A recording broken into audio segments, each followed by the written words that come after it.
This is Monterastelli. Welcome to the Tapping Q&A podcast, recorded live to tape from Williamsburg in Brooklyn. This is episode 273, originally aired May 31st, 2017. Hi, everyone. I hope this finds you well wherever you are and whatever time of day you're getting a chance to listen to this. Thanks for spending some time with me today. In today's podcast, we are going to walk through a tool that I use when it comes to tapping so that we get ourselves clear, so that we can make a really good choice when we are making a big decision. Before we do that, though, two quick announcements. The first is, if you have not done so already, I would encourage you to download our free 10-part guide on how you can use tapping to eliminate self-sabotage. There are videos, there are audios, there are tapping scripts, there is instruction. If you sign up for it, every few days you will get a new part. I don't send you all 10 parts at once because that's just too much information. This way, little by little, you can add the tool set into your daily routine so you start taking the action that you want to take. All you need to do is go to tappingqa.com in order to download that. If you happen to be listening to today's podcast in the website, just go up on the right-hand side at the top of the right-hand column. You will see a big blue button. Click on that blue button and we will get the guide coming your way. The second announcement is, if you are one of the supporters of the Tapping Q&A podcast, I sent a note out to you if I still owe you either a custom tapping script or some tapping time with me. Make sure you check your inbox so I can get you those fabulous gifts. And thank you once again for supporting the podcast. If you'd like to support the podcast, all you need to do is go to tappingqa.com/support. I always find it really interesting when a pattern shows up inside of the things that I am doing with my clients. Last Friday, when I was working with clients, my first and second client session were about the exact same thing. Based off of that, I decided this was the podcast I was going to share this week. And then this morning, before I had time set aside to record this today, I had a third client who was looking for the exact same thing. So basically in back-to-back days, because of the holiday weekend, Friday to Tuesday, I had clients looking for this. And what all three clients were looking at is they were facing a big decision. And they were wondering if there was a way in which they could tap to ensure that they made a good decision. And the reality is, you cannot do tapping to all of a sudden magically be given insight that will guide you to make the perfect decision in everything that you do. That's not going to happen. But there is a really easy, practical way that we can use tapping to help us to make the decision. And so what I'd like to do is I'd like to first explain how emotional charge impacts our ability to make a good decision. And then once we understand that, you're going to see a really clear, easy tool that you can use. And after you listen to this podcast, you're going to have the tool mastered. So you're not going to have to come back to this one again, because the tool itself is pretty easy and pretty straightforward once you know what's going on.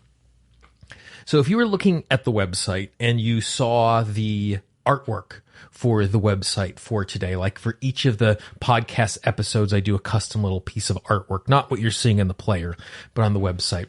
Today's artwork has a scale, because oftentimes when we are making a decision between two things, we are thinking about it in terms of a scale and which one is more valuable to us. And so as the scale tips one direction, it leads us to make a particular choice, because when it's an obvious choice, this is good, this is bad, you don't need to do any tapping. Tapping comes up because we don't have clarity, because there are pros and cons to both sides, and we're weighing it out. Now, if we were able to look at something purely intellectually, then it would be a very simple matter of putting the positives for each of the choices on each side of the scale. It would balance itself, and we would see what was heavier, aka which was more valuable. The problem is, well, it's not a problem, but the reality is we are creatures who experience emotion. And because of that emotion, imagine as if the emotion, after we've dropped the intellectual pros and cons on both sides of the scale, the emotion is tipping the scale. It's almost like someone putting their finger on the scale to weigh it down one particular direction. And the emotion isn't a bad thing. It's good for us to consider our emotional response and our emotional life and having our emotions inform our choices. But what we want to do is we want to make sure that the choices that we are dealing with are proportionate and well informed. And so, as a good example, I will, in vague terms, to protect anonymity, talk a little bit about the client call I had this morning.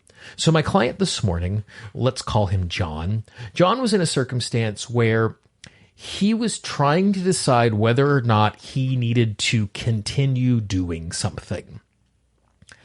And the continuing of doing it wasn't something that was necessary. It's not like other people were dependent upon him to continue doing it.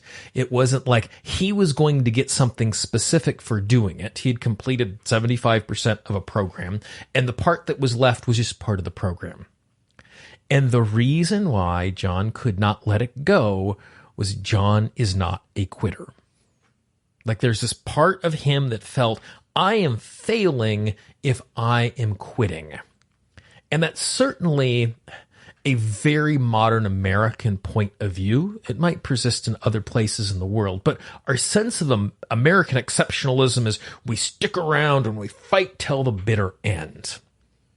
And in this circumstance, as we were talking through this intellectually, there was no super good practical reason for John to stick around and do this thing.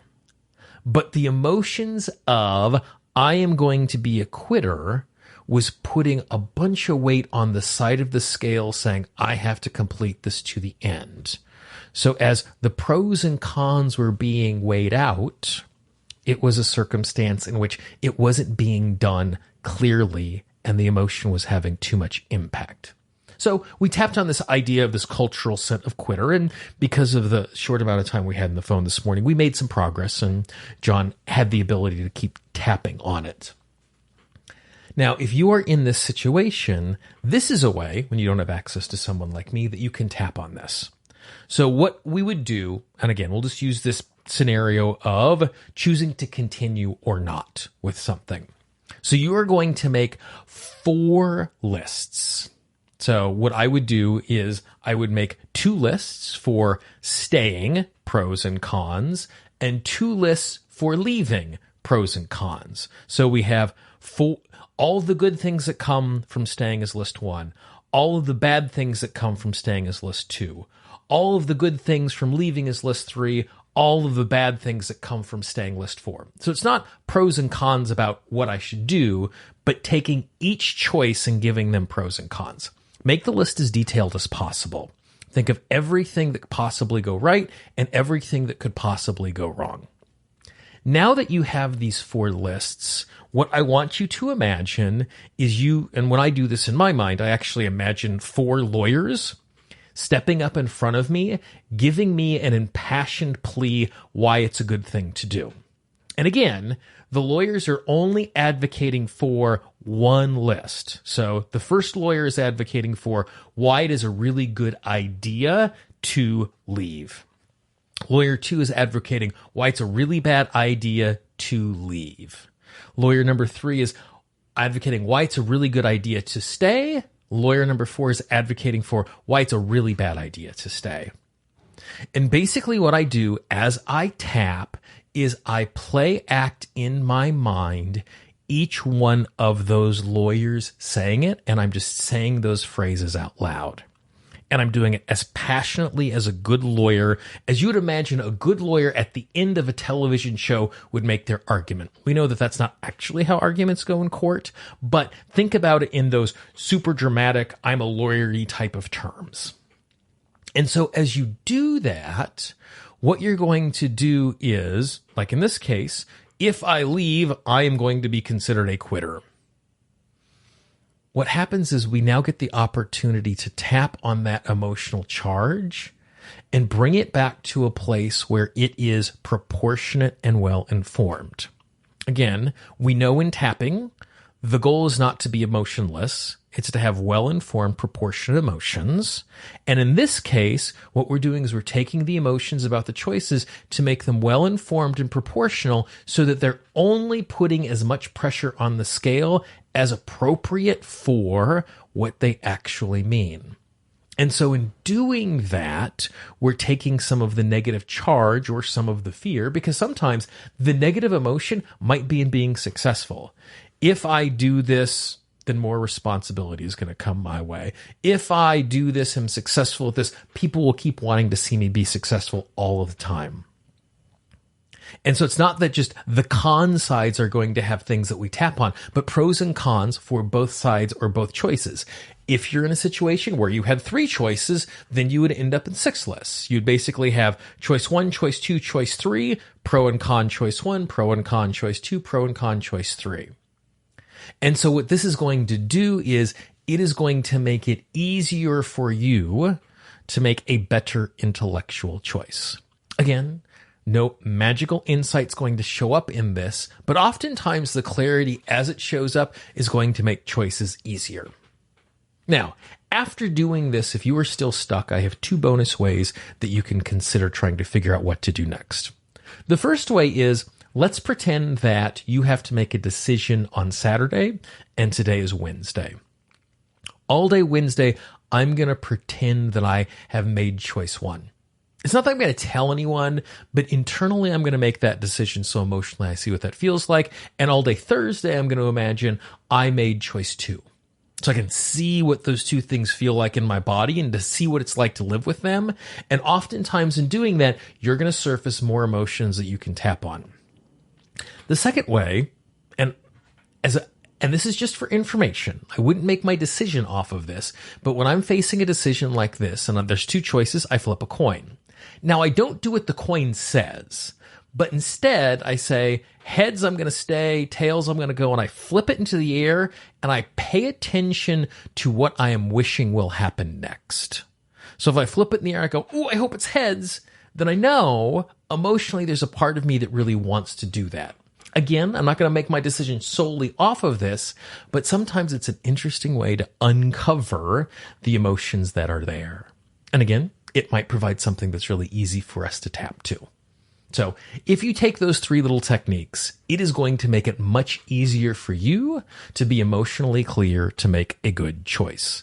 I would love to hear your feedback if you tried these techniques out. I use them. Like I said, I taught them to clients this week. It's something that I really, really believe in. If you have a question or a comment about something else you'd like to see dealt with on a podcast, this was something where obvious questions came up from my clients. If you have a question, please let me know. You can always email me at Gene, Gene, at tappingqa.com, or you can go to tappingqnapodcast.com, click on the contact link if you are inside of our app, the Tapping Q&A app, which is available absolutely free of charge for both Android and Apple users. If you click on contact, you can send me an email, or you can even leave me a voice message from right inside of there. I love hearing from you. Some of the best podcasts, some of the best articles I've created from the website has come from feedback from people just like you. You can support the podcast by going to tappingqna.com/support. You can listen to the podcast in Apple Podcasts, in Google Music Play, iHeartRadio, Stitcher, all over the place. Wherever you download the podcast, please leave us a rating. Please leave us a review. If you know someone in your life who could use today's podcast or use this information, please be our ambassador. Pass it along. It would mean the world to me, knowing that these resources are going further and wider than just a few moments that you have with them here. For the Tapping Q&A podcast, this is Gene Monterastelli. I hope you have a great day, and I will talk to you real soon. Bye-bye. The Tapping Q&A podcast is copyright Gene Monterastelli, Tapping Q&A 2016. All views expressed by guests are those of the guests and not necessarily of Gene Monterastelli or Tapping Q&A.